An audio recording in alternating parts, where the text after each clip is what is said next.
Hi, welcome back to Live Dungeons and Dyslexia. I'm joined with the usual crew because Rob's now usual crew because this is week 3, I think. Week 3, yeah, week 3 now. So today, this will be his last session. Yeah, I don't think we've had someone go that long, have we? You've managed to scare everyone else off. Yeah. So sorry, we're a couple of minutes late. It's my fault. I went to go and top up my drink. So yeah, today we're doing Soulbound, which is Rob's pick, which is Cubicle 7's newish. Well, it's based on the Warhammer Fantasy New World, Age of Sigmar, that replaced my favorite role-playing game of all time, Warhammer Fantasy Roleplay. Well, they killed the world off to start. No. Hold on. Let's be okay. Didn't kill it. It replaced the war game in 2015. Yeah. Okay. You still have Warhammer as a setting for your role playing. Yes. So, no, sorry. That's not dead. That's not dead. That's not dead. I was talking more from the Warhammer point of view. And then they brought out the Old World, which is another role playing game, which I'm sure we'll cover on this channel sometime soon when I get my pick, or maybe not. Next time's pick is Juan. So we'll find out that. So rules as ever.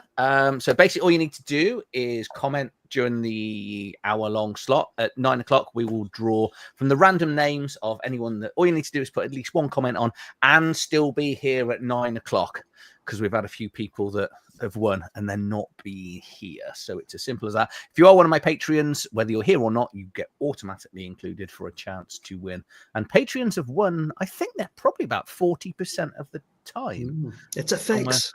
It is a fix. I think the most fixed one we had was when one person made a comment like 1 minute to 9. Yeah, we put them in and they won, and I can't remember that. That was he went, oh, sorry, I'm late. Well, here we go. Let's add him in. So I won one of the weeks as well. Yeah, you did. Yes. But then again, you still weren't here to collect your. You kind of jumped in. Yes. So right, I am joined. We're going to go round, Rob. So with Rob first. So I'm Rob. I've been role playing for 30 years, on and off. Loads of different stuff: Dungeons and Dragons, Werewolf, Vampire, Warhammer. Loads of different stuff. Lots of it with AD and a few other friends. I've now recently been role playing with some. I wouldn't call them strangers or strange, but Pook is one of them. And yeah. So I bring a pure sort of role playing perspective to this as a player. I've not GM'd. I don't do anything else that's as a line of business to do with role playing. So I hope to bring a perspective directly from a player. Perfect. And then we have Pookie. Hi, I'm Pookie, and I've been role playing now for 45 years. And I'm probably best known for the blog Reviews from Relier, where you will find almost 3,000 reviews on it that I've been doing for the past 16 years. And when I'm not reviewing role-playing games, I occasionally do a bit of editing and proofreading as well. I'm perhaps best known for proofing and editing Zweihander. Excellent. Is that the latest one as well? I haven't done the list. I know I did the original. Oh yeah, not the reforged. Okay, cool. Nope. And then our international arts mega superstar, Juan. Hello, I'm Juan. I just realised Pookie's been role playing my entire lifetime. Everyone's going, he's only 45. I know. I had a hard paper round. That's all I'm going to say. So I run Odd Artworks. Recently hit 5,500 subscribers, despite Adrian's, or maybe because of Adrian's bi-weekly YouTube smear campaign. I know. I keep telling people to unsubscribe. They're not listening. And currently, I released a zine this week that's on pre-order with all my mini dungeons that I've made, which is launched very well, which I'm very pleased about. And foolishly, I am working on writing three different role-playing games at the same time, which is stupid. And I wish I had started it. One of which I know about. It's a secret project, and he told me, and I'm not allowed to say. Nope. I hate this. I really hate when Pookie must have been having this for a lot longer than me. When creators and game designers send you stuff and you go, right, you've got an embargo, you're not allowed to talk about it. You're like, I want to tell everyone. It's really exciting. So Well, the thing is, you just can't announce it on Facebook, okay? Yeah. You know, it is sort of like you can chat to your very close friends and go, "This is interesting. I can't say anything more about it." You've got to be careful because you know because it's you're under an agreement. But yeah, I'm not. I'm still not telling you, Pookie, because fine. Julian's made he's made me promise. That's fine. I mean, the thing is, I'll find out whenever. I don't get worked up about not knowing secrets anymore because it's just not worth it. No. Welcome, way to everybody. Yeah, thank you for being there. And Semper, well done for jumping on Raptor Ruckus. That does look... I've been waiting for this. I spoke to Zach about it for a long time. Jurassic Park and Morkborg. Morkborg. We're almost got it right. Morkborg. It's the most Sorry, exciting Rob, how do you Kickstarter. say it? Morkborg. Morkborg. Oh, yeah, Morkborg all the way. Okay, so we're here to talk about Soulbound. So I'd say this is Cubicle 7's. They've got a big line. We've got a comment here from Overboard saying this is the only one he hadn't bought. For a while, this was the only one I hadn't bought because Paul, our games master, went all in on this, much to his wife's dismay at the UK Gaming Expo a couple of years ago. And when I say all in, he bought everything from Cubicle 7. And, Yeah, I recommend the last poster. Go and pick the starter set up. You're not going to break the bank, and honestly, you'll get everything you need to get a taster. Yeah. Starter sets are amazing. So, who wants to start with their first impressions? It should be Rob. It should be Rob. Yeah, It's his pick. I'll go first Oh then. yeah. Okay. Yeah. So straight away, great for front cover. The artwork's really, really good. It's bright. What I love about it as well is the gives you an idea of the sort of characters that are involved. It's very, there's a lot going on, so it does give you a good lot of interest. It's easy to read. The print's really easy. It's sort of broken down really nicely, as you can see there. It's maybe against the black, it's a little bit more difficult back there, but generally, yeah, it's really, really good throughout. And I don't think it's on the PDF, but the actual book itself is a really, really good map. I really like the map. I think there's a separate map PDF, but in the book, if Adrian's got it, there it is. Just inside the front cover. There we go. Ooh. Yeah, that was really, really good. So give you a real good understanding of the world and stuff and where it's set. So so that's my first impressions. Really, really like it. Artwork's really good. It's really easy to read. My favorite pick out of that's going to be the map. Okay. Pookie. So yeah, I got to agree with the artwork. About the artwork, it is fantastic artwork. Gives a great impression, an idea of what this is all about. Which is, it's definitely high fantasy in comparison to the grim and grotty world of Warhammer Fantasy Roleplay. You are definitely being in this artwork. You're definitely being heroic, and doughty, staunch, tough, big heroes. There's not quite a sense of desperation to the feel of this game as you get in Warhammer Fantasy Roleplay. Generally clean, tidy layout. There's just about everything you want in here, except with one exception, which I'll come to in my downsides. So yeah, it's a great looking book. It is text dense. I will say, so there's a lot to go through, kind of in terms of setting and background, but the rules themselves are not, look to be fairly accessible upon first read. Perfect. Julian? Cool. Yeah, I'd echo what everyone else has said. Really lovely artwork. Really kind of sells the setting. I thought the placement of the artwork was quite interesting in that you've got some really nice stuff right at the front and you got some really nice stuff at the back. And then there's this kind of big chunk in the middle with not a lot there. So I totally agree with Pookie. In places it seems dense. It is broken up quite nicely, so it is quite easy to follow. But I really didn't know what to expect going into this because I know nothing about Age of Sigmar. And aside from a few wait, what moments, which weren't necessarily bad, I can't really enjoyed it, to be honest with you. Yeah, cool. I really easy to read, even for a German. There you go. Wow. So yeah, I don't think I could read anything if it was in German.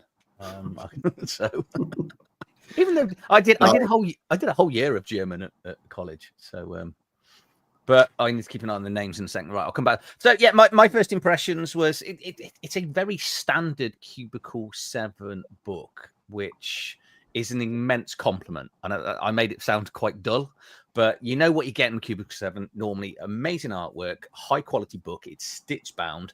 You don't get a ribbon in this one, which is, but they're not really a ribbon company, which is one of the things that I keep moaning at with physical. But like I say, you do lose that map on the PDF. It might be because my PDF copies, I think it's about 2 years old, and obviously some of they do get updated over time. Layout of the book's fine, as Rob said, very easy to read, very easy to follow. Other than the lore dump is a little bit, I think like June and Pookie said, you've got great artwork, and then there are sections of the book that take a little bit more time. But like all of you, I have actually played this. Rob and I have played this. We played through the starter set and a chunk of the ongoing campaign. And so this has been a little bit easier for me to review because I can review it and I've played it like properly for an ongoing period. But I now understand the lore more because I've bothered to read the book. Because when Paul's been running this, what I haven't done is gone back and read the book because I don't want to know too much of as a player. But I'm going to leave that there for when I talk about my pluses and minuses later on, I think. So, all right, I guess Rob. Yeah, your okay, book. then. So tell us the good. Yeah, so good. We've mentioned the artwork. Something I read elsewhere as well, that the artwork is predominantly all new as well. Whereas I think there are a few things that have been used from other sort of Warhammer sort of illustrations, but generally it's all new, which is really nice. The character creations really, really good, really, really simple. I'll run through a little bit. So you get to choose an archetype, which there's 23 different types within, I think it's about 8, and then there's different sort of like classes between it. You get then to choose your species, which are very similar to a lot of other sort of fantasy, but a name slightly different, just to give it a bit of difference. Then got your attributes, which each of your archetypes comes with their attributes. So it's very well set out that your archetype pretty much has everything you need in it. So it has your attributes, has your talents, has your skills, has your equipment. One thing you can do that with your attributes, you can swap 2 around.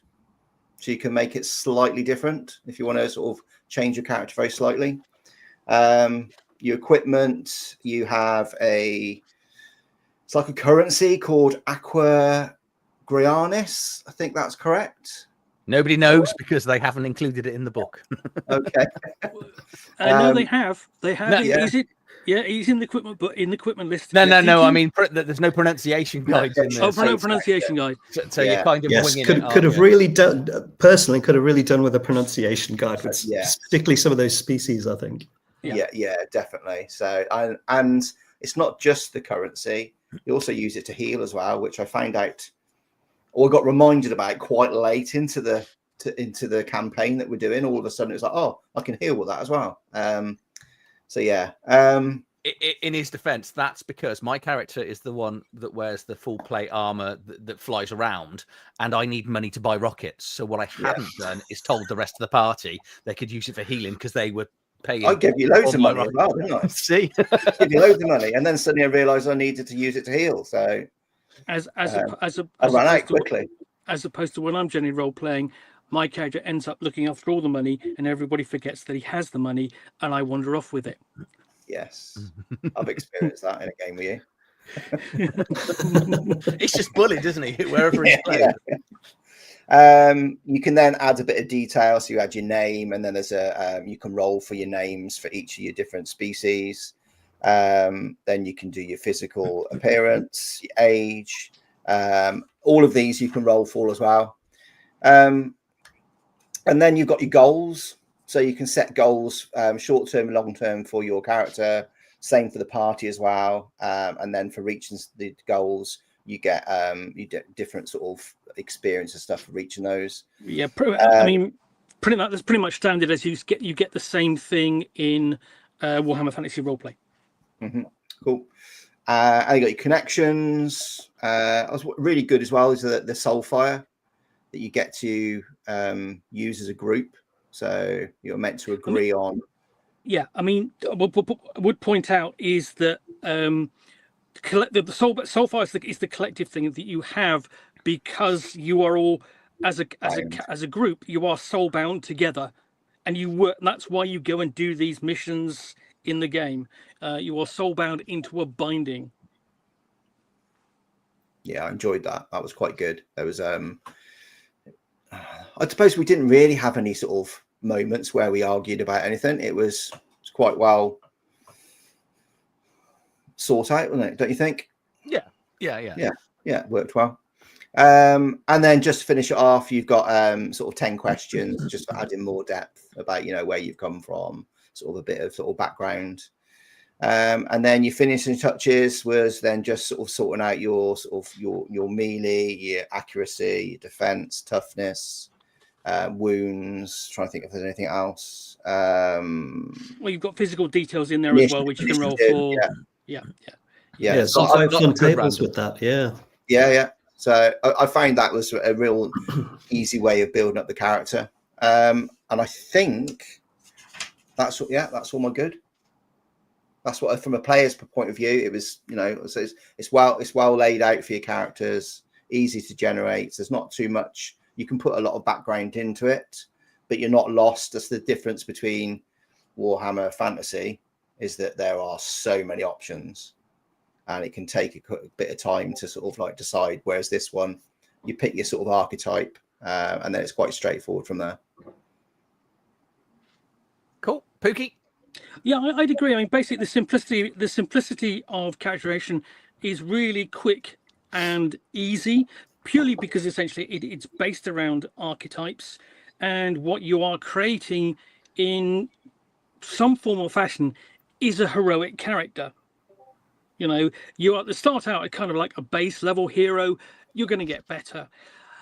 Then essentially, I think so. That's really nice and easy.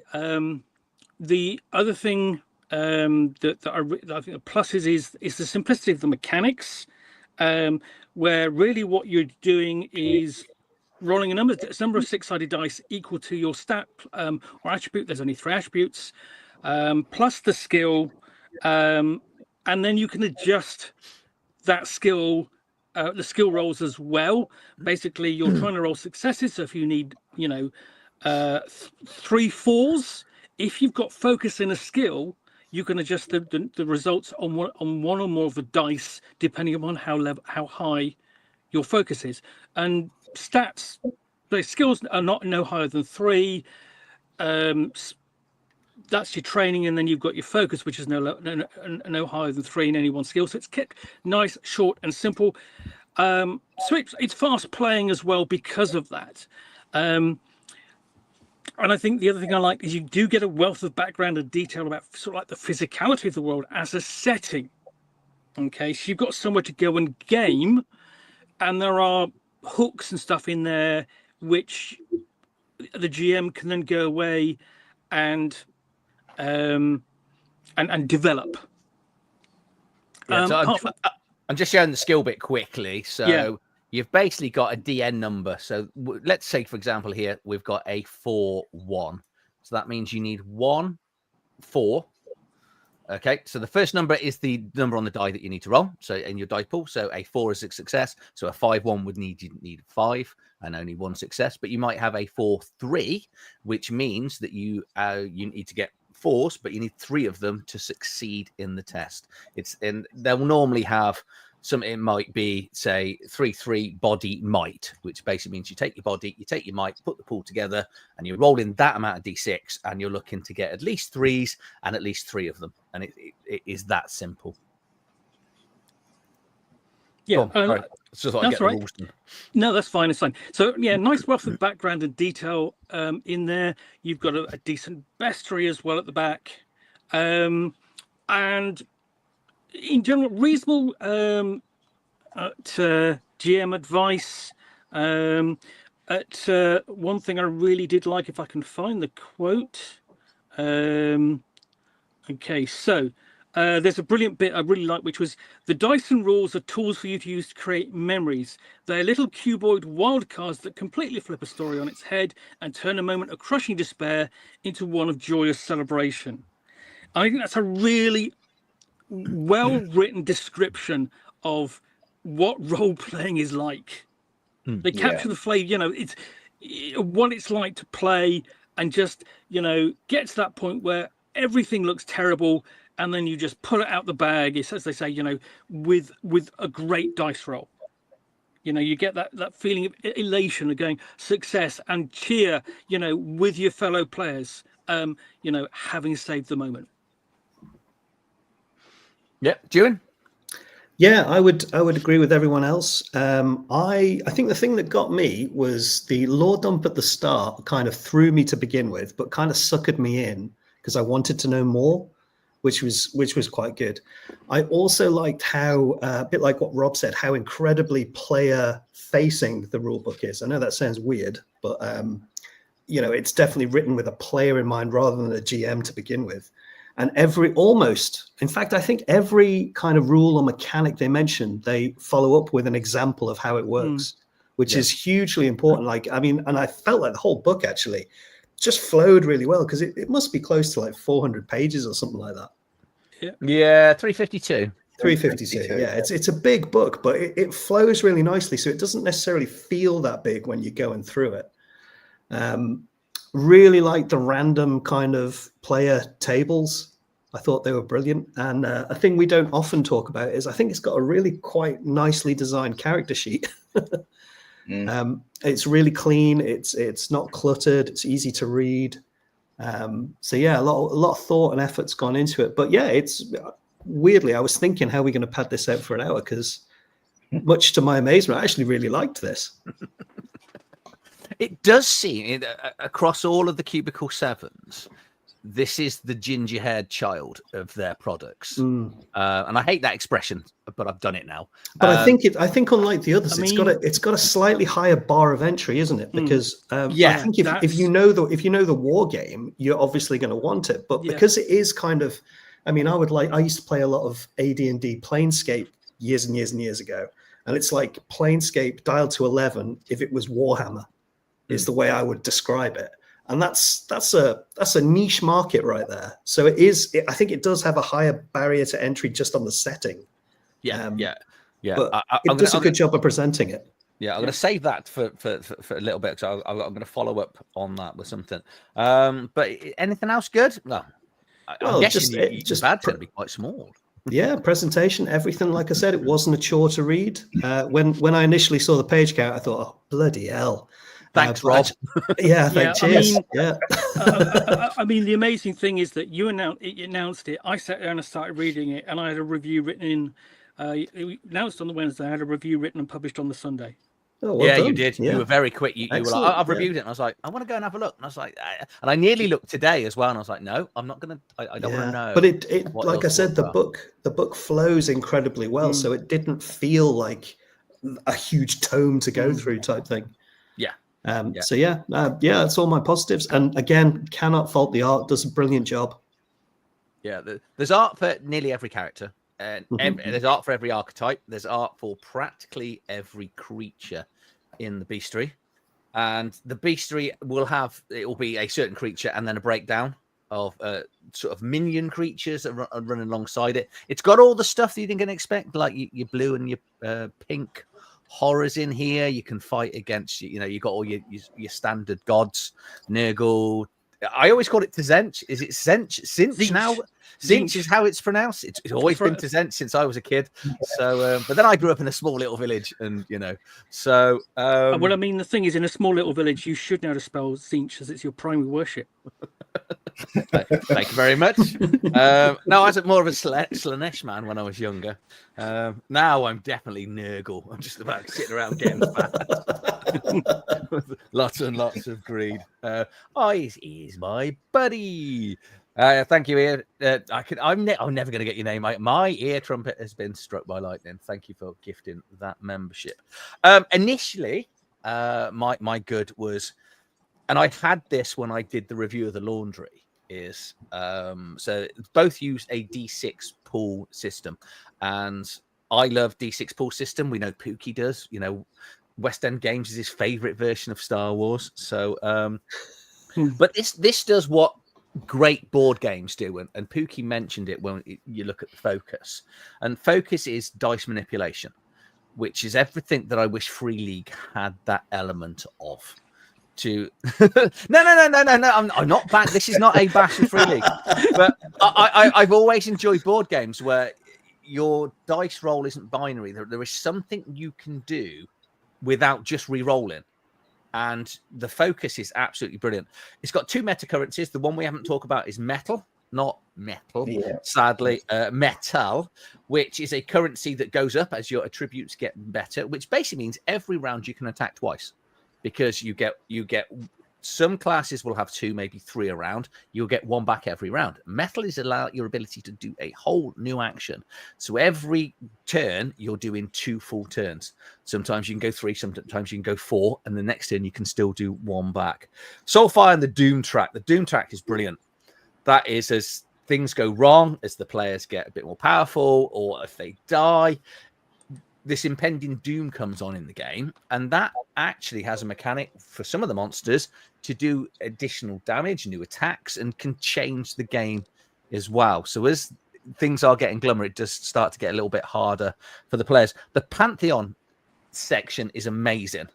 I'm a big Warhammer Fantasy role-playing fan, and the hardest bit, I think everyone has said on this, is I don't understand what the world's doing.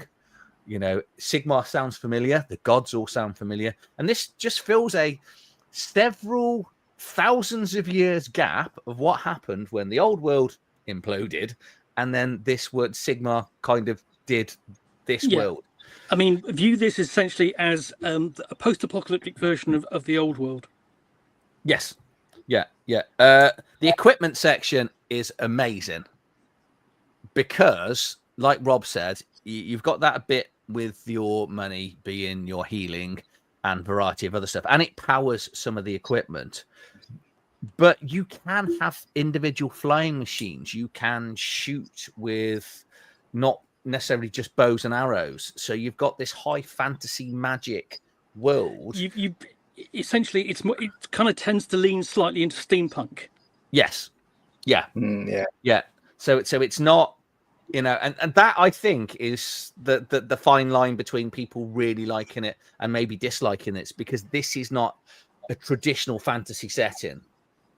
They call it fantasy, but it's very borderline. It's it sort of like it runs up to that border with science fantasy. Yeah, and basically gives it a punch. Yeah, my character technically is Iron Man. I've got a flying suit. And I fire missiles off and things like that. And I've got sky mines and stuff. And I've got relatively unlimited flight. It's not very fast. I mean, you just want Gwyneth Paltrow in the game, don't you? Yeah. Okay. Yeah. No, I was a tree. All right, Semper, enjoy your walk. Yeah. Rob's a tree, and the trees have boots. How do you pronounce it? Sylvaneth, is that it? Sylvaneth. Yeah. What else have I got? That is me done on the good. So who wants to pick up on bad? Should we go back the other way? Should we go back to Dewan? Yeah, go on. Yeah, sure. I don't have a lot of bad, to be honest. The big one for me, I still can't tell how they pronounce the word they've got for elves in that book. The elf.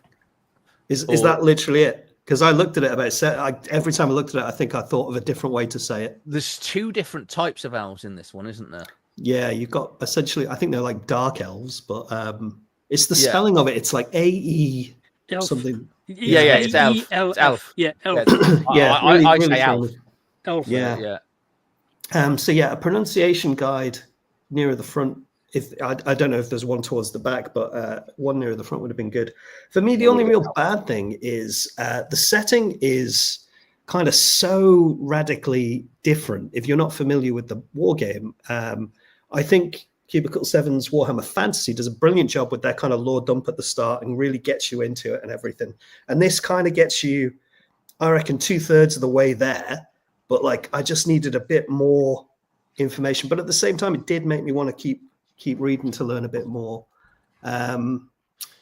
What else? I think that's probably about it. I think it was just that I felt like I understood the system seemed fairly straightforward. It was presented in a good way. Yeah, I felt like just I could have done with a bit more about the setting earlier on, I think. Yeah. But that's about all the negative I've got. I think it's a beautiful book. You know. Yeah, not bad. Pookie? Okay, well, I actually do have quite a lot of issues with this. I Okay, mean, Rob.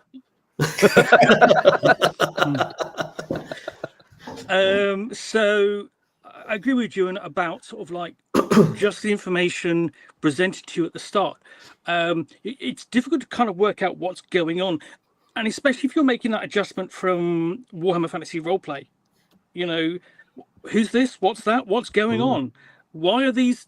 Is that an actual elf? Or is that a dwarf? And I think sort of like it's one of the things I kind of like is sort of like it's kind of difficult to ground it in, you know, your characters in this setting to some extent, because there's almost no kind of starting point in there. And I don't think it doesn't help that there's no scenario in there which will sort of like pull you into the setting personally through play. It actually recommends you sort of go and pick up the starter set for that. And it also recommends that if you go and pick up the starter set, if you want to learn to play and run the game, this is not. It's almost as if this is not a game you pick up and run if you are not an experienced game master. Even though it's actually mechanically it's quite simple to play, and in general the advice on for the game master is good. In terms of mechanical player choices, I was really disappointed by the lack of choices for the human archetype. You know, 2 is, you know, it's not like it's focusing on all the non-human races over the humans. Sort of like, you know, it felt really kind of underwritten in terms of for your human character. Yeah. In there. You know what? That's quite a good point. I must admit, I don't think if I'm going towards a fantasy role-playing game, unless humans are like the only species there, I don't think I would ever play a human in a fantasy role-playing game. So yeah, I completely didn't pick up on that, but it's interesting. I mean, you know, I don't mind. In general, I don't mind what races I play in a fantasy setting. Probably don't want to play any elves anymore. Don't find them as quite as interesting as I once did. But that's just me. And I think the kind of in general, it's just a case of really making that adjustment to the setting. You know, it's almost what it could have done with is a glossary. You know, just go, what is this? You know, quick, simple explanation of what things are. And I think ultimately the lack of a scenario is disappointing. Rob? I thought Pookie was going to go on a bit longer then, actually. Yeah, that wasn't a lot of bad. That wasn't a lot, no. So my bad is I found within the rules that you down the right hand margin you had a lot of things that were referring you back to other pages, and I found that reading through it, I was going back and forwards quite a lot. So if it was talking about like how you roll for something, it would then tell you what that roll meant or how you got to that stat or whatever it was. So there was a little bit of sort of jumping sort of like from one to the other. Let's see if you can find something. Okay. There isn't going to be anything now. There isn't any roll. Yeah, there is. There we go. Here we go. So Yeah, so you've got a lot of bits and pieces on the side, which you think would be quite helpful, but then going to have a little look at that bit, that you would you're going back and forward quite a bit, and I found that a little bit frustrating. And I think that then made initially the rules of the system a bit more complicated, because I was reading things slightly out of sync a little bit then. But from playing it, it's completely different. It is once you're playing it, it's really easy. It's really, really simple. So I think just from looking at it beforehand, it might come across as being a bit more sort of complicated and not quite clear. But actually playing it really is. So, and that's my only bad. Everything else I really enjoyed. Sorry, I got one more to add. Yeah, crack on. Okay. Which is the fact that is that the characters are all archetypes, and it's because of the sort of like the limited number of choices. It's you don't actually have a lot to really build your characters on. You know, in terms of mechanics. You don't have to be an archetype, though. You can create a character from scratch. You can, but it's a lot harder. It's you know, it's almost as going. It's almost like it's an afterthought. Yeah. You know, it really does encourage you to build archetypes, and that's great for heroic fantasy. But that sort of thing that I found with that sort of thing, with this kind of scale in terms of your characters, and sort of like really going on like 1 to 6 and not having very high skills and a lot of other missing kind of a lot of other details, it's difficult to really kind of get an idea of who your character is easily. Whereas basically we started. I mean, Rob and I, we started playing Warhammer Fantasy Roleplay recently, didn't we? Again. And we both rolled up. We both rolled up the same character initially, didn't we? The same option. Yeah. We both got Mystic, and you went, "Oh no, I can't. I'm not going to get a handle on this. Okay, I'm going to go roll something else." And I rolled up Mystic, and I went, "Hold on a minute. Oh, let's make a Norse. Oh, hold on a minute. Where can I get a Norse? Who do I think of when I see a Norse seeress?" And I went, "Oh, Bjork from the Northman film." And and I was That's already such running a good off. film. Yeah, that was my first thought as well. When you said you were from, it was the first thing that popped into my head was Bjork. Do you know what? My random role character, one of those was a Mystic as well. Yeah. I think there's something wrong with the dice rolling on Foundry when we're rolling up characters. Possibly. But the point is, whereas I can pick it, whereas I found in Warhammer Fantasy Roleplay, I'm getting enough options and choices within the process. Yeah. Okay, that I can easily find a role-playing hook and an idea of what the character is beforehand. Less so with this. Yeah. Okay. Yeah. So I'm with you on that, because this is basically for me. This is a game based on people that play the war game to buy it. Yeah. If you play the war game, you're going to understand the world. Yeah. You're going to want to buy this because of the additional lore, because of the war game. So one of the big things I put down here is like, what do everyday people do in this world? Haven't got a clue. There's nothing about your everyday Joes in the world. So it doesn't feel lived in as a world. I've played the starter set, 2 chapters through the main game, and I still don't know what's going on in the world. I generally don't get it. We're on this fire realm. That's all I know what's going on. Mechanically, brilliant. The game itself plays well. The adventure's well written. Do I understand why we're doing what we're doing? No. But then when you read the lore at the back of the book, which is vast, there are pockets of stuff that's in here that's really good, that makes sense. For example, the religion. I didn't realize just how important the religion was, because it's important in the old world. It's important in Warhammer Fantasy Role-Playing. This gives the impression it's a science fiction type fantasy game, because there's so much art built around the Stormcast, which it feels like their favorite baby by a long way. And they're more powerful. Their archetypes are better than everyone else's. And the compensation is the fact that you, as a group, you lose 1 point of soul power if anyone plays the Stormcast. Yeah, I don't think the Stormcast can't use Soulfire, can it? No, No. So the whole group loses out, and that's the balance. And I think, and also some of the archetypes aren't balanced.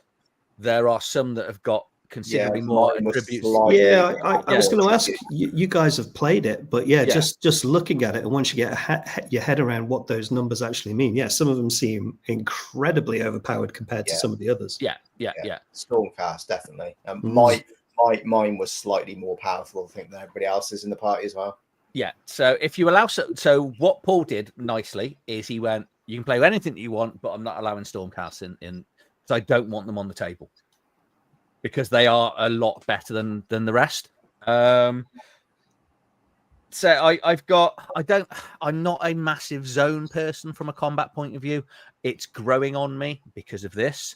And I play an awful lot of 2D, Modifius 2D20 now, but it's just me. I'm used to distances of movement, and this uses zones, which works really well. But it's, again, if you don't like zones, you might not like this. If you don't like meta currencies, you might not like this, because it's got quite a few. Wow. And there's one you're going to be using pretty much every turn. So my biggest fault, I think, is that assumption that you need to know what's going on. And it's more from the minis game. And like Pookie says, the book basically says, thank you for buying our book. Now, if you go and buy the starter set, you know how to play this game. I think when you're spending this amount of money on a book on a completely new world, it's got to come with an adventure, even if it's only 4 or 5 pages, to give a little bit of experience, because this is experience based. It's not level based, which I prefer. You can customize your characters a lot better. And there's a lot of customization, but this game, and we Rob will agree on this, and Paul hates it equally. I don't like running 5e because you are playing superheroes. This is bloody superheroes from day one. Yeah. And we're not even playing Stormcast. And there was one battle where Paul put this massive thing. We were on a ship, right? Flying through space, and this massive creature arrived. And I was the only one that could do anything. My widgy little Iron Man flying around. Andy cast a spell on me, and I destroyed it in 2 rounds. It then got right next to Rob. Rob hit it, and it was gone.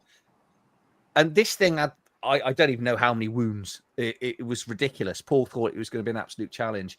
And it has got, I think people that love massive, heroic fighting games are going to love this. It's simple. I've gone back into a positive. Just out of interest, Adrian, you wouldn't happen to know, I'm just kind of curious, really, is there, I mean, I know there used to be, is there a big crossover between war games and RPGs, do you think? I don't think it's as big as I mean, what I mean is do you think they saw that market and thought? Well, I mean, here's my theory. I think role players do wargaming. I don't think as many war gamers role play. Right, I get you. I don't think the crossover comes back that way. As much. I think that just a little bit. I would say a little bit. It does. The point is, in some ways, wargaming being a hobby itself is so dedicated on prepping and preparing those miniatures and then getting them to the battlefield, to down on the table, and again, okay, I'm going to go and role play. I'm doing this. It's kind of, they're both very time consuming. So, and costly. Well, we just buy one book and we're away. Oh, well, yeah. Have I got anything? And I know Rob touched on this. I'm not a massive fan of the ether being the currency, the healing, and powering the space armor and stuff like that. I kind of, it's not a me thing, if that makes sense. I kind of want to keep it separate. I know why they've done it. Well, they've probably done it because, well, actually speaking to Cubicle 7, Pookie's probably saying, we have backwards and forwards. I've had a couple of interviews with them. Everything they write has to be approved by Games Workshop. So it's obviously in that law that's how it works. So we have to kind of forgive everything law-wise and game-wise, because what Cubicle 7 have done, and I'm going straight into my sort of roundup now, is this is a fantastic game with a fantastic system based on a law I don't understand that's outside of their sort of wheelhouse. They've kind of taken something they've been allowed to create that they understand well. But I think because it's been done off the back of Games Workshop allowing it to be written the way it is, it's been signed off by someone that fully understands everything. So they probably haven't explained it like a knuckle dragging numpty that I am, that needed just a, you know, like you say, that lore dump at the start, I think could have just been a little bit more fleshed out. Yeah, I mean, or even if after the lore dump they had like a timeline of events, so that kind of the tail end of what happened in like Warhammer Fantasy, leading up to kind of what's happened right now. You know, could have been half a page. You know, just with single sentences. That would have helped. I mean, yeah, it's almost like, you know, okay, it just needed a bit more of an adjustment from the old world to this. Yeah, previously on Warhammer. Yeah, that's all it takes. Yeah, definitely. Yeah.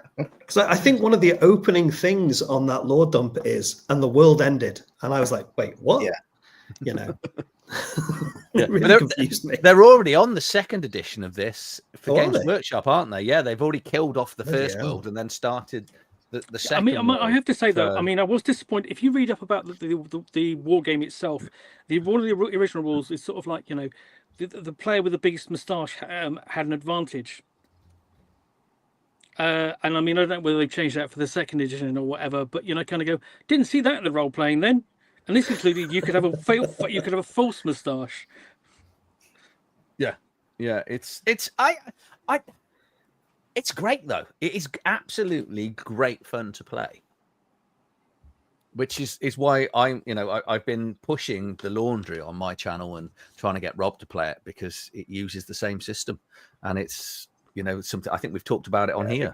Yeah, I mean, I'm a big fan of the laundry books, I mean, I liked the previous version and the source material that Cubicle 7 did for the laundry files.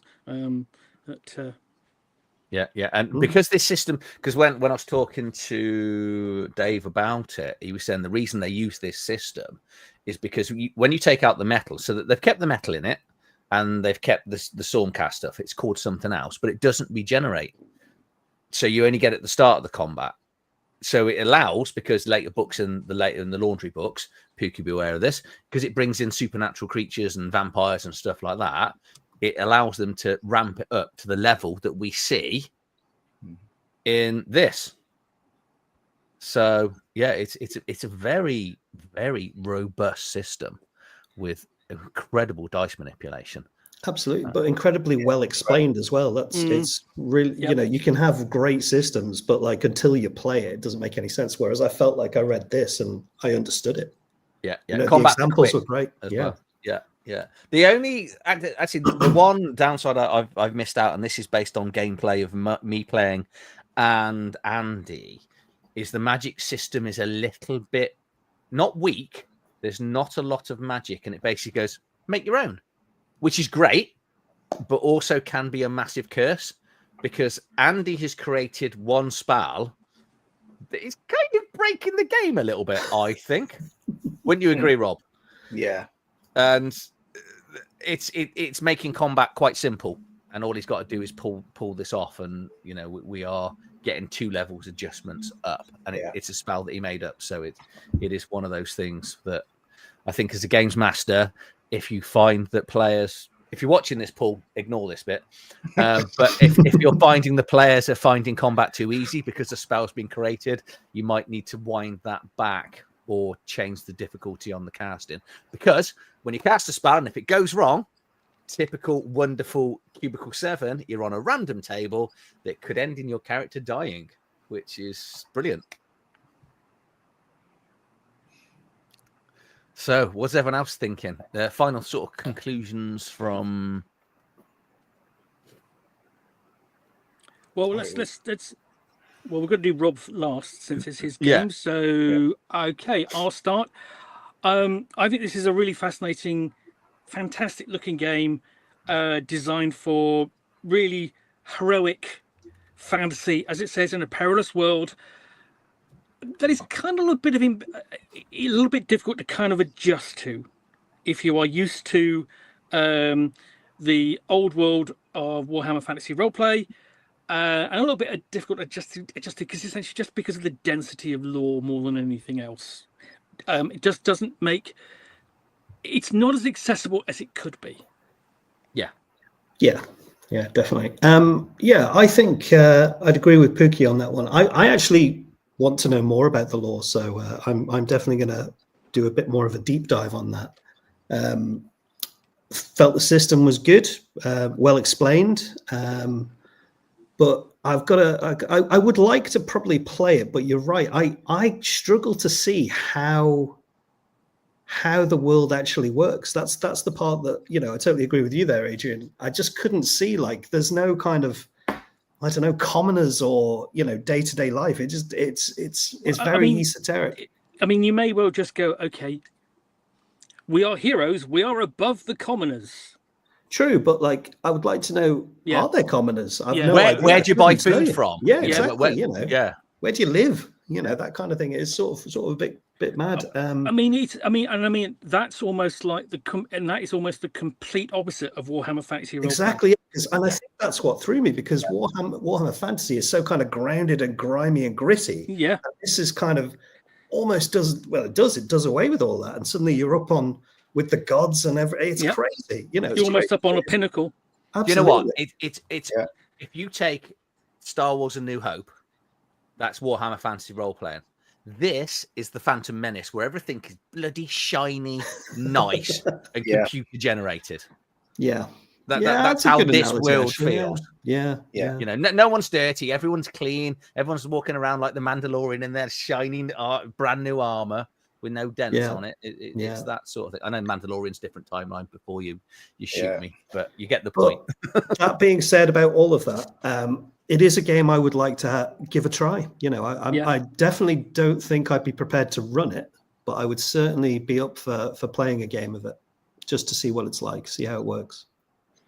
Yeah, I think Paul's struggling as a games master. Yeah, like I said, I mean, one of the pluses I gave it is a very player-focused book. And in that regard, I didn't think it was overly helpful to the GM. Yeah, and I mean, the thing is, as a GM, I think the other problem is cases that is imparting that lore to the players is an issue as well. You've got to try and learn all that lore, sort out what you need, and then impart it to your players so they understand what's going on. And that gives them to go and get involved in character and so on. Definitely. I think we probably haven't paid Paul enough attention when he's been telling us about the world and the lore. We're probably doing the let's look at our character sheets, or let me just check my phone. None of this is important because like you say, you've got that link because you kind of forget that you're already dead and you can't die, and if you do die, you're just going to keep coming back. So you don't really even have to worry about it as a player. So you can just wade into any combat. But then, if you were all play a bunch of Stormcast and really annoy the games master. I think that's what Paul did well, is he didn't allow any Stormcast. Yeah. And although we still played Heroes, and it's great to play Heroes, but it does get a little bit boring quite quickly.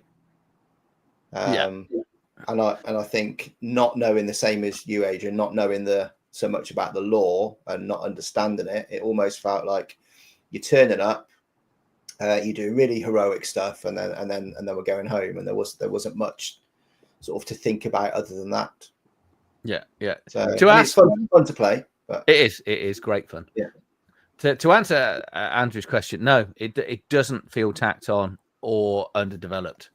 It's just the system perfectly fits the lore, but I think you've got to do a lot of additional reading, and as a player, you've got to do the equal amount of reading to gain the fullness of it. And as a player, I'm not prepared to do that. No. Because I kind of just want to turn up and play my character. I don't want to spend 3 hours learning the world as a player, because I'm there to play a character. As a games master, I'll happily learn that, which is why I've appreciated actually doing this, Rob. It's been nice because it means I've properly gone into the book now and I'm gone, I probably wouldn't have done that as my character. Why would I have done that? You know, and the things we did. No real threat of death. There is a threat of death. You do die, but technically you are sort of blessed by Sigmar to be one of his chosen one, the Soulbound, so to speak, in the world. So you can die, you can get total TPKs, but your character, if you choose to, can come back and restart because you're technically immortal. You can actually, there is a bit where you can, if you die in combat, you can go out of the game entirely. So yes, it's not quite as easy as Rob and I are saying, but I think because we're playing a pre-written adventure, it can also be harder to invest in a pre-written adventure sometimes because we kind of, this is a topic for a different day. I think you've got to be careful with a pre-written adventure on the characters that you create. But what this does is, and I think as players, we probably haven't taken this on board because it does say very early on in the book that the players don't have to like each other. They don't have to know each other. No. They are bonded together by Sigmar to do something. So the game covers it, but it doesn't feel, I think we're all used to playing in a party where everyone gets along. We've got a common goal, but it actually kind of undoes that. I'm talking because it gives you a group goal and individual goals. So you've got to work with the games master to do it. But it is one of those, it's an odd one. I think. And he does it, and basically it does say in there, yes, it's possible to have opposing goals, but you've really got to work with the game master to do that. Yeah. Okay, so we are at 9 o'clock. So let's have a vote, see what we think of it. Thumbs up, thumbs down, or thumbs across. And then we will draw from who's going to get the free copy of it. I've got to get that thumb. There you go. That makes more sense now. Rob, 3, 2, 1, go. There you go. See? Heroic power gaming. That's this in a nutshell, I think. Yeah. So talk amongst yourselves. Let me work out who's going to win the copy of this. We're getting the great wheel up. We get the wheel. Worship the wheel. Right. You guys deal with that. So we got 23. I mean, yeah, kind of. But I mean, you know, you can, to be fair, you can have some fantasy where, you know, it's totally unfamiliar. You know, Right. I think that's the problem, though, isn't it? Because some of it is familiar, but some of it really isn't, and it's a job to know how it all fits together. I think. Yep. Yeah. Okay. So, do we put as in? Yeah. So your comment is 1 minute past the deadline, and the rules are you need to comment within the draw. But Beanies We started slightly late. We did start slightly late. We did start slightly late, so we're going to include you. And if you win, this is a fix. So right, let's get out. I need to go to 24 people now. I was just about to run it on 23, and then he still wouldn't have been in anyway. The good thing is you can go back and watch this anyway because the live instantly is put out on YouTube because of the way that StreamYard works. So this will go right. I'll deal with Andrew's comment in a second. Let me just share the wheel of the number wheel picker. It's called 24. Here we go. You ready? Who could it be? Oh, it's close to a Patreon. It's not a Patreon. 11. That's an early one, isn't it? 11. It is. That is an early one. So let me just. Yeah, I have to say this does. I mean, having looked at this now, it makes me want to go and look at the starter set. Oh no, It is a no, Patreon. it is a Patreon. 11 is a Patreon. I've upped my Patreons again. A fix. Fix. So my 11th Patreon. So half of them are Patreons. They are. They are. So if you want to be in my Patreon, it's only $1 a month. That's it for my Patreon. So yeah, you will go into all of these, whether you attend or not, with a almost a 50-50 chance of winning. I mean, Actually, it is pretty much on the numbers. Looking at that question, Juan, how many patrons do you have? I have 8. Okay. Paid patrons, I have 8. 8 paid patrons, as opposed to Adrian's 13. Well, to be fair, I only started mine last week. Shut up. How long has yours been running, Adrian? I started 2 days ago. I hate you guys so much. That's what we're here for. You are. Wow. I've got a load of free members. Yeah, have you got any five? Yeah, I've got loads of free members there. It's all good. I bet you've got more. I bet you've got more free members than me. I think I've got 32 in total. How many kids have you got? That I know about. Yeah. 0. Yeah. 0. I've got 5 kids. So there. Bloody hell. That's why I'm broke. Oh, I'm broke because I work in the arts. There you go. Right, I guess now we're going to spend half an hour looking at what Pookie's had arrive and Juan's had arrive. I mean, honestly, I see. Hold on. Oh, we've got a question here from Andrew. Hold on. Not much this week. I'm a loose cannon. I work alone. Yeah, I'd love to work with that guy. He puts out some amazing videos, and he seems really nice as well. He's very. Is he Canadian or American? I don't know, but he seems very nice. I don't know. Yeah, but Will's got it right. The new meaning to member measuring contest is based on number of children. Hold on. No, I've got 5 that I know about. There you go. I could have loads more. Who knows? Yeah. I mean, you've got 5 and possibly some more that haven't admitted it yet. Yes. So, so the next question really is, what's the next book we're reviewing? Oh yeah, Juan, it's your turn. Yeah, your turn. Well, if you're all up for it, I would really like to review Mythic Bastionland. I'd like to know what you all think about it. As long as I can say Bastion. Sure. Yeah. Yeah. I mean, this is Into the Odd, isn't it? It is Into the Odd. I think it's got some very good things, but it's also got some very bad things. So I'll be interested to see what you guys think. Cool. So. Not heard of it, so. Have you seen Into the Odd or Mythic or Electric Bastionland? I'll tell you the best analogy I can think. Have you seen? It was a film that came out a couple of years ago, The Green Knight. Yes. Yeah. It's kind of like that. Did you know there's a Green Knight role-playing game? I did not. I won't go and get it, but it was published by A20.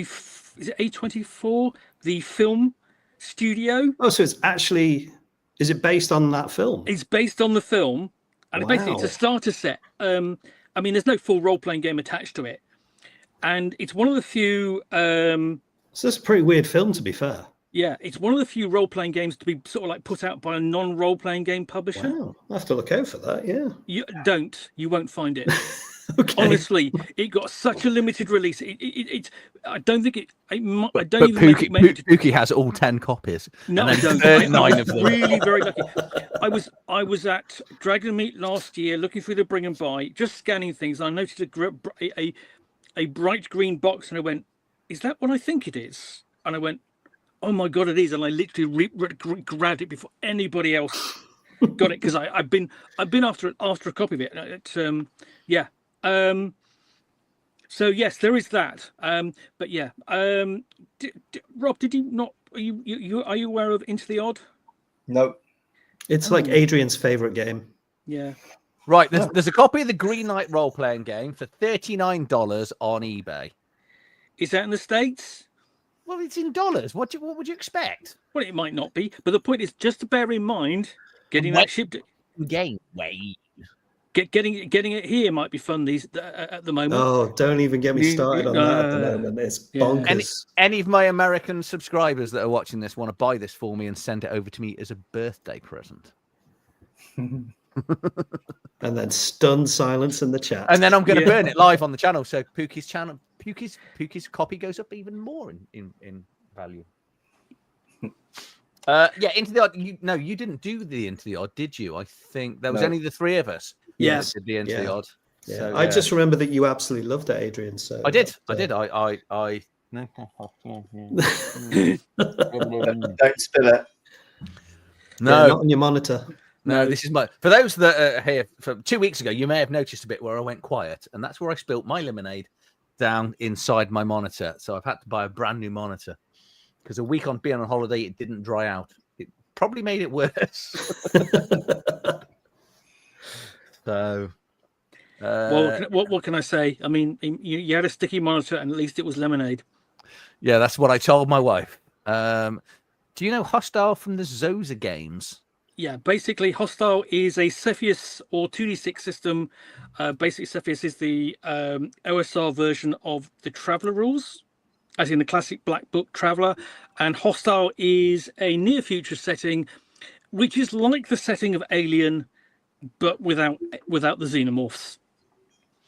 He's like that creepy old guy. What was that guy on the Guinness Book of Records? That Norris McWhirter, was it? That when they used to just ask him a random world record, and he'd go. I now know, as an adult, the kids were given those questions before the camera went on. Oh, as a kid, don't ruin I was it. convinced You've just ruined it. Oh, he knew every world record. he in the does. whole He world. does. I'm sticking to it. I mean, if you're interested in Hostile, Cepheus Engine, there's a review of Hostile on my blog. Cepheus Engine, I think I've got that in my wish list on Drive-Thru. I did my Drive-Thru RPG order today for the end of the month, and I've got some quite exciting things coming. Let me just pull it up. Cool. Well, I've only got one thing this week. Go on. And it was free. I hope I'm allowed to say that it was free. Black Sword Hack. Oh yes, very nice. Yeah, it's really nice. I just got a PDF, which if you look on the internet, it's quite easy to find. It's quite an interesting game. I'm quite looking forward to sitting down and going through that. Actually, It is essentially Black Sword Hack. For those that don't know, it is based upon the Black Hack, but at the moment there is no role-playing game based upon Michael Moorcock's Eternal Champion. Yeah, it's essentially Elric, isn't it? Yeah, essentially it's Elric, Corum, Dorian Hawkmoon. So there's not an Eternal Champion role-playing game in English available at the moment. There is in French. So Black Sword Hack is the nearest you're going to get to it, and it's really very good. It's a really great little system, lots of flavour to it. There's a couple of issues of the fanzine as well that are worth checking out, because that really provides you with plenty of game support, including basically a mini city setting, which is sort of like with lots of plots and stuff going on.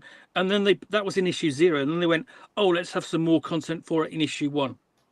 Yeah, that's from the Merry Mushman. right. And I thoroughly recommend anything that Merry Mushman put out. And beautiful retro art all the way through. Yeah, Really nice. The artwork's great. The books are great. The scenarios are superb. They're really great old school Renaissance style scenarios. Really inventive, and they've done a really nice job of basically taking what scenarios that were previously available and giving them a makeover, and they make it look great. Yeah, just had a flick through it so far, and really looking forward to sitting down with that later. Yeah, won't take you long, but you won't be disappointed. No, it's not huge. Yeah, No. but Cool. So I got Wolves of God, which is a Signomning publishing game. Same guy that does Ashes Without Number. So Wolves. What did I just call it? Wolves of God. Wolves of God. So it's based in sort of 7 AD, sort of 700th century here in 700th century, 7th century, sort of Saxon England, with a little bit of mythic stuff. So it's an OSR type game. And then I got, because everyone said to get this, Rob's going to love this, M Space, which basically is Star Wars equivalent of Mithras. So it's the sci-fi Mithras rules, which is meant to be really good. So it's okay. I mean, don't tell me that. It cost me quite a lot of money. Did it? I mean, I'm going to say, all right. It's. And we're going to review it in 2 weeks' time. Okay, it's not great. It's not good. There we go. they kind of went, well, you're just going to might as well go and get Star Wars. Ultimately, see which version of Star Wars, and you're going to say that terrible one by Fantasy Flight Games, aren't you? Yeah. no, I'm not. I'm basically saying you might as well just go and pick up the West End Games version. Which, but this doesn't use pools of D6 though, does it? It's No, it doesn't. It's percentile. Yeah. So yeah. I mean, basically, it's a percentile system for handling space opera. It's serviceable. Yeah. Oh, I should have asked you beforehand. So we'll do that in 4 weeks' time. I've got to think of my game then. Yeah, you'll be next after that. Yeah. And then I've picked up Star Trek's Adventures, the second edition, all of the books for that from Modiphius Games, because I'm in for my 2D20 marathon. I got the 2 volumes of Cthulhu Cahors, which is you have? Roman. It's good. Yeah, I've got it up here. I've got them both and I've got the Germania source book on its way. That's not out. Well, it's out for the Kickstarter. It was all released for the Kickstarter. People, Yeah, basically somebody was getting rid of theirs, so I grabbed it. Yeah, no, that's really good because I bought mine at the expo, Mm. and I think they were £45 each. And then I got home, and on Facebook, someone was doing the whole of the Kickstarter pledge from 110 quid with all 3 of the sort. And I was like, for God's sake, can I justify buying the whole thing to then sell the core rule books? But I really like it. I really like Cohorts. And I mean, need to get it done. But yeah, I'm a big fan of. I'm a big fan of the Cthulhu in Rome setting anyway. There's a really great 7th edition Call of Cthulhu version of it with some really good content for that, because it really does change how you play. How you run away from the monsters. Well, basically what you are doing, you are having to find another method to essentially combating them, because you don't have firearms for starters.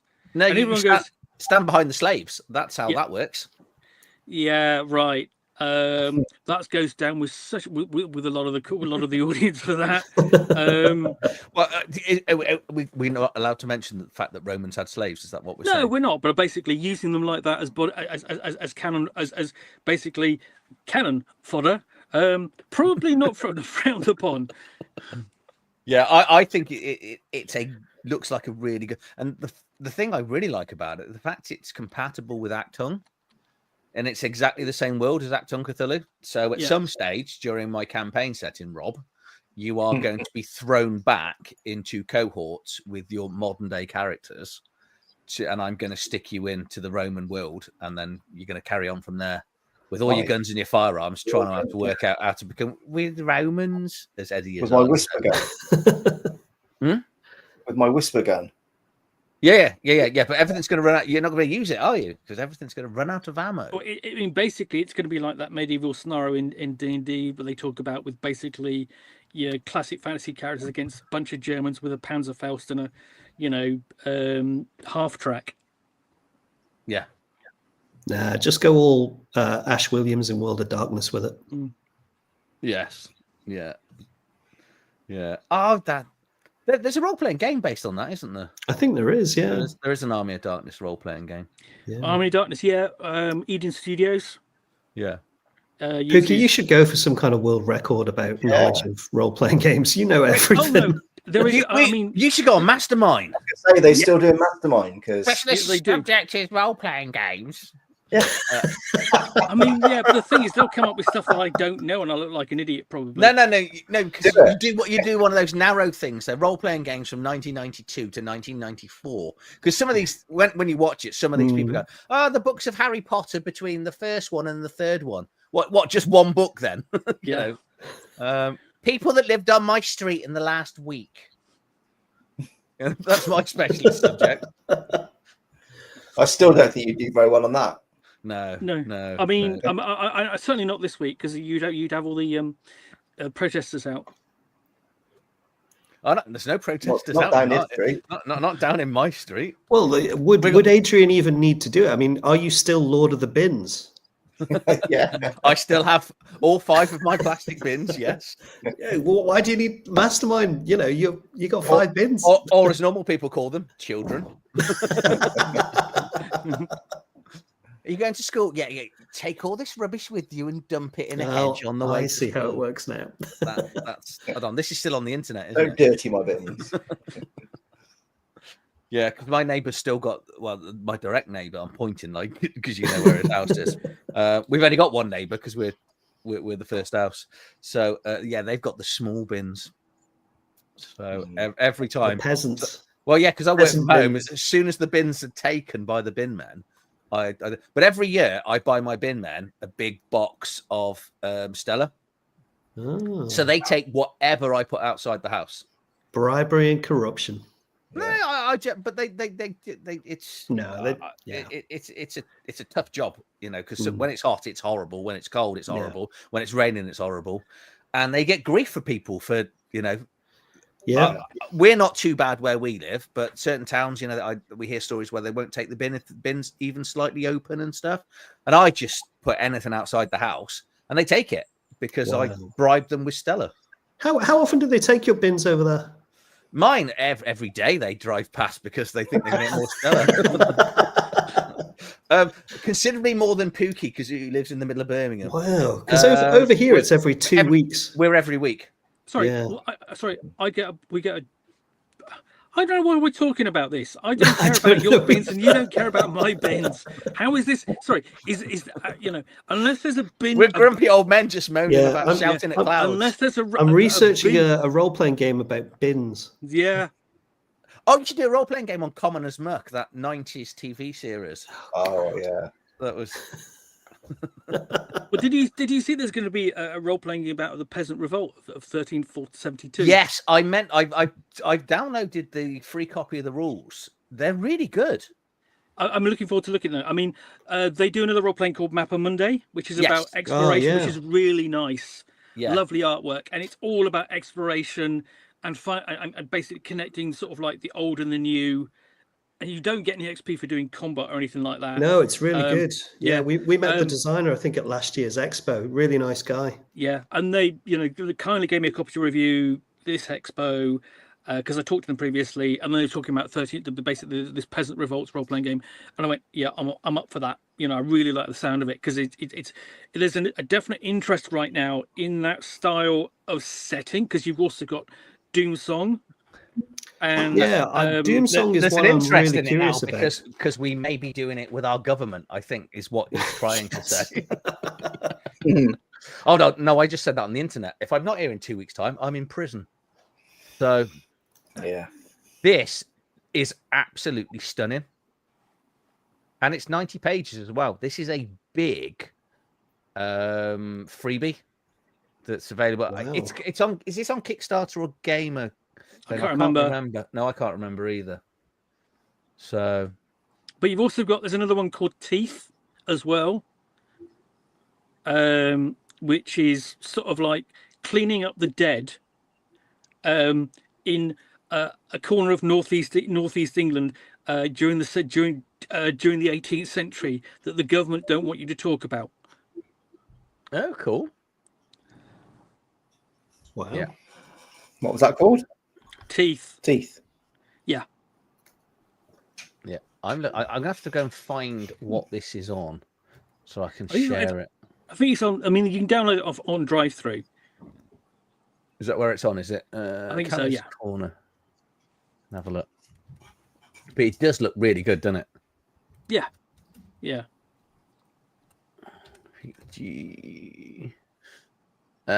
Kickstarter. It's on. All right. I am going to put the link in the chat, so because in case anybody cares and wants to follow it, it's there. That's our pick of the week for people to go and follow. Yeah, I meant to go through that in my Sunday video of the things I had arrived, and somehow I loaded up 18 PDFs, and I managed to go through 11 of them. I just, it's like you're clicking through. It's only when I stopped recording and I went back to the edit, I was like, that isn't 18. I haven't spoke about that. There was loads, and so next week's is going to be quite ram-packed. Wow. Your announcement about Dark Sun really threw me. I didn't think Watsy would touch that with a 10-foot pole. No, that is agile. Thank you very much. Thank you. Funding my legal fund. Yeah, that's it's becoming a thing over here. It's weird because Americans are now talking about what's going over here. But yeah, I'm surprised. I'm probably going to buy it either way, because if it's rubbish, I want to buy it to read it out of disbelief, but I'm hoping I can still extract some good stuff in there. But there's a slim chance that it might actually knock it out the park. They might go, do you know what? We're struggling a bit here. I think that's a very slim chance. It's incredibly slim. You know, I had such high hopes for Dragonlance and Planescape. Planescape, I suppose, was the better of the two, but that Dragonlance book they released was dog shit. Yeah, you know, if you can't even say the word slave, then I don't know. You know, how are you going to deal with halfling, like cannibal halflings, and all the other stuff that goes on in it? But it's what those weird half dwarf things. That's it. Yeah. You seem to have a problem with that kind of thing, don't they? They've got rid of all the half races in the latest edition, haven't they? So it's either going to be the greatest comedy role-playing supplement we've ever seen. From our point of view, anyone new coming in is going to love it, because it's still, whatever they do with it, I think it's still going to be a real. If you know nothing about Dark Sun, it's going to be an incredibly interesting world. It's got so much. Even if you take all of the stuff they would deem problematic out of it, it's still a really interesting setting with the way magic works and the post-apocalyptic kind of nature of it. The gods are gone. The sorcerer king it's a really interesting setting. Yeah. Or it's going to be amazing, and they're going to go, do you know what? We're all going to lose our jobs next week. Let's stick this one under the carpet. Get it all out. Yeah, let's get it. You know, I would love them to do it and release it and go, here's a big F you to all you people in your 50s that didn't think they'd have the bollocks to do it. You know, and just release it. Yeah. So, but they won't. Yeah, I mean, it's the thing is, it's like they don't like doing anything that is kind of off the wall fantasy. That's just really kind of different, and it gets. None of it kind of stands out enough quite for me. It's not quite vanilla fantasy, but you know, there are more interesting fantasy settings than that, you know, available that Wizards of the Coast have nothing to do with. Yeah. You know, absolutely. And it all goes wrong. We've got some good Shadow Dark equivalents of Dark Sun anyway. So. I mean, I still don't get how you. I mean, I've got it, but I still don't get how you handle the whole torch thing in Shadow Dark or Shadow Sun. It's bright. Shadow. It's too bright. It's too bright. Yeah. I mean, should it be the opposite? Should it be the opposite, where it's the sun shining all the time? Well, I think it's probably nighttime. Yeah. So you know, because those deserts are bloody cold and dark at night. According to Andy McNabb in his very boring book. I walked over a desert for 6 days with a packet of biscuits. I mean, I really wish that what could have happened is that Goodman Games could have continued the original Adventures Reincarnated series with more of the classics from Dungeons and Dragons. I don't know that one. Well, basically, Goodman Games did a series of big volumes that revisited original classic adventures. So they did one for B1 In Search of the Unknown and B2 Keep on the Borderlands. Yeah. And basically presented the originals, gave it some history, and then presented an updated version for then Dungeons and Dragons 5th edition. Yeah. And they did this for several. They did this all. There are about 5 of them for Wizards of the Coast or TSR's Dungeons and Dragons modules, including Temple of the Elemental Evil, which is a 2-book slipcase. And then that was all they were able to do under the terms of the license. But you were going, there are so many other campaigns and scenarios in there they could have gone and grabbed and done something interesting with that they didn't. Well, they got a Stranger Things tie-in coming out next month for obvious reasons. Oh, another one. Yeah. Oh no, this is for the 2024 version. This is new and different, and it's going to have pages and words in it and some pictures.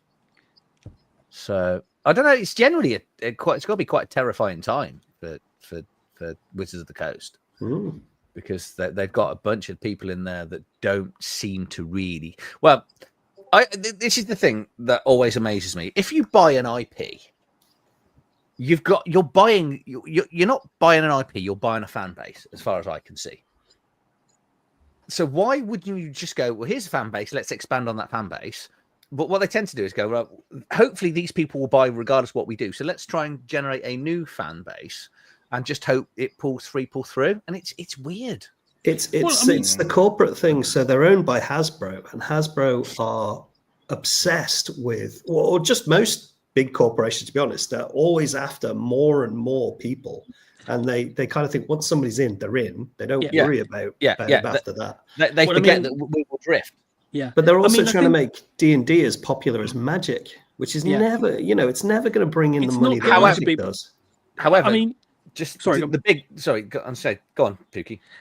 I mean, the thing is, I think one of the things we kind of forget with the whole arrival of Dungeons and Dragons 2024, or whatever you want to call it, is this is the first time that the audience introduced with the rise of Critical Role and Stranger Things and Dungeons and Dragons 5th edition, okay, the huge influx of players from that from essentially that inflection point have come up against essentially a change of edition. Have been introduced to the idea of essentially edition wars. I mean, the differences between the two, 2024 and 5th edition, aren't that big anyway. So I don't know. I think it has disrupted the kind of the hobby, the player base a bit. But I don't know whether I don't think it's going to make a difference. Because did you not see the news from Critical Role? Oh yeah, they're sticking with D&D, aren't they? Yeah. They're not even using their own IP. That did surprise me. That really surprised me. That. Well, obviously, if you believe some of the other stuff coming out, they've been paid millions of pounds to stick with D&D, so they can either carry on selling their book, their book's going to buy, but they reckon their book hasn't even outsold Pathfinder. That's how small of an impact Daggerheart has well, I mean, done. Hold on. I mean, I think the thing is, I mean, anybody pitching Daggerheart as a D&D killer is on a hiding to nothing. Okay, it's mostly unlike it's unlike D&D. It's unlike Pathfinder anyway. You can see the influence of Critical Role on it in having, because it's got a stronger narrative element to it than either Pathfinder or D&D has. And I played Daggerheart and I thought, I quite like this. I can have fun with this. It's probably a good game, and some people also call it a great game.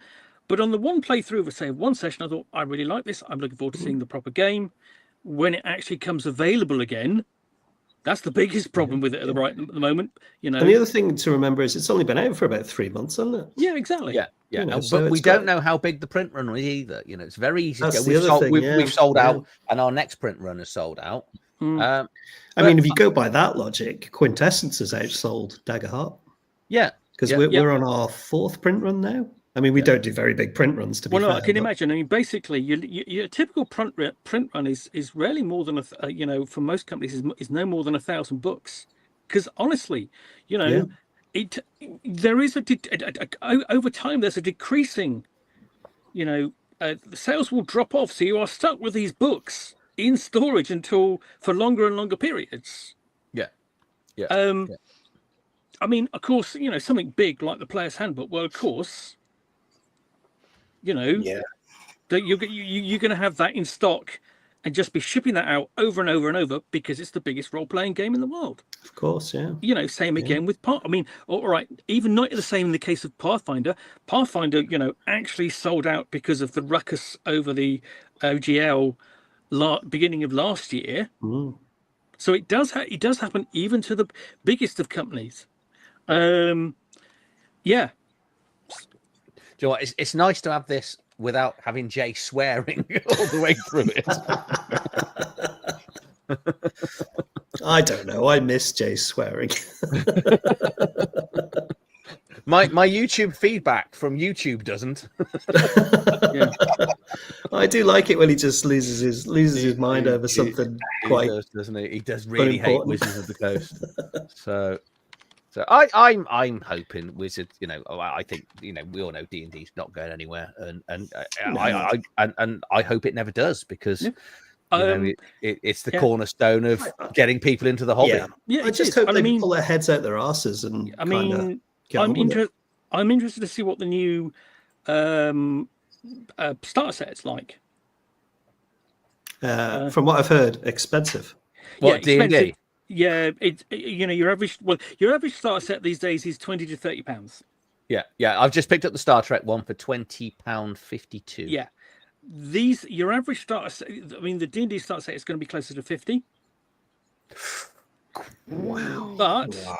But okay, it's going to have much more of a physical presence on the table. There's going to the box is bigger. No, I mean all the bits and pieces you're going to get in there. It's like the One Ring one because there's quite a lot in 3 Leagues One Ring, the latest One Ring one, isn't there? Yeah, you're going to get standees and basically or Dragonbane. That's got a lot. But the Dragonbane one's still £28. Is it? But the other thing to bear in mind is the Dragonbane box set is not a starter set. No, it's not. No, that's true. But more or less, it's the complete game. Yeah. Plus a campaign. Yeah. My only beef is a friend of mine picked up the first kind of Stranger Things starter set. Yeah. And I was curious about it because I'd seen it in like bookshops and stuff, and it had that little miniature in it.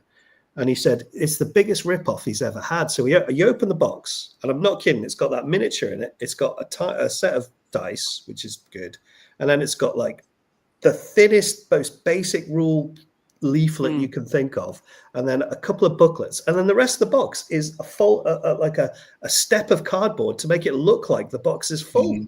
Well, the thing is, I'd be livid if I bought that. I mean, there is the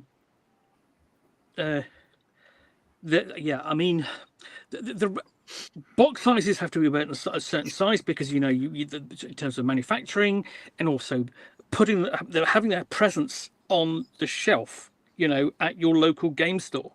They've got to be able to stand out and have a physical presence. And I mean, I love a good starter set. I make an effort to look at starter sets because they're always fascinating to see what's in them, how they're put together. How does this game pull you into the setting and with the rules and so on? And we actually do live in a golden age of starter sets. Yeah. You look back. I mean, you look at the Warhammer Fantasy Roleplay starter set. Is superb with everything you get in there. Rules, 5 characters, enough gameplay to keep you going for multiple sessions. It's no longer a case of, oh, here's your main adventure. You want your next adventure? Oh, download it off our website. Yeah, and we should have said this during Soulbound. I think we kind of hinted at it, but if you're on the fence, just go and pick up the starter set. The starter set is phenomenal, and the adventure is long, as in it's a good 6 to 8 hours. Yeah.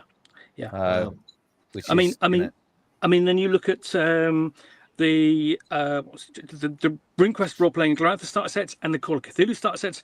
They're designed to really train you from first principles, take you through the game. Yeah. For the Cthulhu, you've got a scenario for solo play, then the GM and a keeper and 1 player, keeper and 2 players, or 2 or 3, and then keeper and multiple players. And a lot of those are classic scenarios. Yeah, and the RuneQuest one does the same, and Pendragon's similar. That's got a Pendragon is similar as well. But the Pendragon one is what's the great about the Pendragon one is that it actually sets you up to essentially to go into the Great Pendragon campaign. Yeah. It leads straight into the. Is it the Prince? The Black? No, you basically everything you give basically leads up to the point where Arthur draws the sword and beyond. All right, and all right. No, it's fine. Well, hold on a minute. Do you not know Arthur and Legend here, Adrian? I mean, it's there's this Now king, you've done it. there's this boy king, and he goes and draws a sword, and everyone proclaims him king. Okay. Oh, and it's not Excalibur. No, it's not not Excalibur. Excalibur. No Excalibur. So- But the point is, what it does. It sets you up with the pre-generated characters to run into the Grey Knight. Yeah, that's what I meant. The Grey Knight adventure. Yeah, we're playing that right now at the moment. Then you've got another source book, a scenario book after that, the Savage King, I think, and then you go straight into after that the campaign, and the campaign will provide you with probably 2 years of gameplay. Yeah. The Great Campaign is amazing. I've got it. Yeah. I've never played it, but I'm looking forward to playing through the 6th edition one. I have played through the first 10 years or so of the campaign, and you have an entirely different idea of Merlin through that period. Yeah. What I love about it is the fact that you can have, because each year, so it runs for about 150 years. Yeah. Each year is a session and should last one night. And you can have a different games master each. I bet they don't last one night. No. I was like, this is never going to happen. When I was Honestly, reading it, no.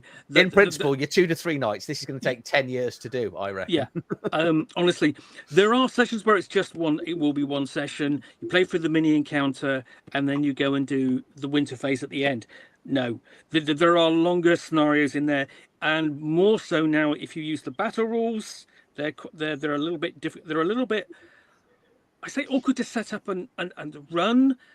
You've just got to adapt them, but they do take time. Yeah. I mean, Pendragon is talking about Free League in the comments. Yeah.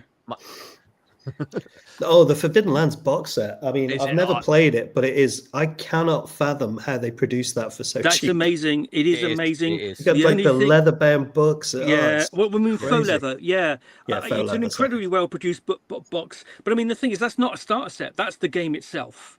Yeah. But I mean, the other thing is, you go back and starter sets with D&D. The original starter set with with the Mines of Pandelver is really good. You know, and it was cheap as well, wasn't it? It was really cheap. It gave you everything you needed, and it gave you a good adventure. And one of the things I really liked about that adventure is it really felt like a classic Dungeons and Dragons scenario. Yeah. You know, it felt like, you know, something that could have been published in the 80s. You know, and really very good. Yeah. Sorry, we're keeping. Rob, do you have any thoughts on starter sets? I'm just. He's never bought anything. He's never been a games master, so he's Never bought anything. No. No. God, you must be loaded then. Although, by the no, but by the sounds of things, they could be something that would, you know, could tempt somebody into it. So I think you should buy a starter set. where starting? You never know. There's about 9 at the top of my shelf there. I should give you one and then force you to run it as a games master. I was going to say, don't buy one, just steal one of Adrian's. Yeah. I'll do it as The a most review. valuable one. Yeah, and on that bombshell, Take it right while you're at it. Just want to check. Okay, sorry, you say 9 starter sets. Yeah. Okay, can we remind Adrian to count them next session? Yeah. So, are you still coming around and seeing my wife when I'm out on client meetings? Right, we will be back on this. It's going to be the 10th of September with the Mythic Bastion Land from Into the Odd, which is Duan's pick. I'm live tomorrow night with Troy Meppians, writer of Ashland and The Good, the Bad, and the Savage, which is doing really well currently on TTRPG. And then Friday night, I'm back live playing Night Watch, which is a steampunk Victorian setting that has recently kickstarted, and that has been run by one of the designers. That is on the other channel, Dungeons and Dyslexia. Was I call it Tabletop Tales? I think that one's called. I feel like you should call it After Hours or After Dark or something. After Dark. Yeah. Dungeons and Dyslexia After Dark. Adult channel. XXX. Sorry, sorry. Shouldn't it be Dungeons and Dyslexia After Drac? Oh, very good. Yeah, I'm still waiting for someone to do, because what I haven't done is policed any of these one shots, because the idea is it's people that have written adventures can come and run their own one shots on it, and then it's all run off from my Discord. And I'm waiting to have like the expo 2 years ago that had that calamitous adventure, which had the horrific stuff I won't talk about. Oh, we've lost Rob. Yeah, he's lost the will to live. He was like, "You said we were going, and you've carried on talking again." But yeah, someone sent me one. He was like, "Can I put nudity in it?" And I'm like, "Can you not?" Just because I don't know how YouTube is going to see this. But for everyone that's had comments and stuff, thank you very much for listening to us. Obviously it's going out to the Patreon. It was Patreon number 11. So so if you do want to be in a chance to win, if you're not here, join my Patreon, not Dewans. And if you are subscribed, you could. No, you can't. Yeah, you could join both. Dewan has got a Patreon as well. And next week on Dewan's Patreon, he's giving away Adrian's complete game collection. Yeah, all my starter sets. All my starter sets. And you can have one of my giant black bins. Wow. Does that I would join your Patreon for that. Yeah, Dewan, does that mean you'll have a child of your own at last? Well, at long last. At long last. Do you want a black one or a green one? Oh, green. Definitely green. Sorry, that's a weird way to describe your children, Adrian. Well, we didn't bother giving them names. Actually, they've all got number 2 written on them, so my neighbours don't nick them. You didn't go the David Bowie route and call them like Moon Unit and things like that, did you? No. I'm not going to say my kids' names on here. Fair enough.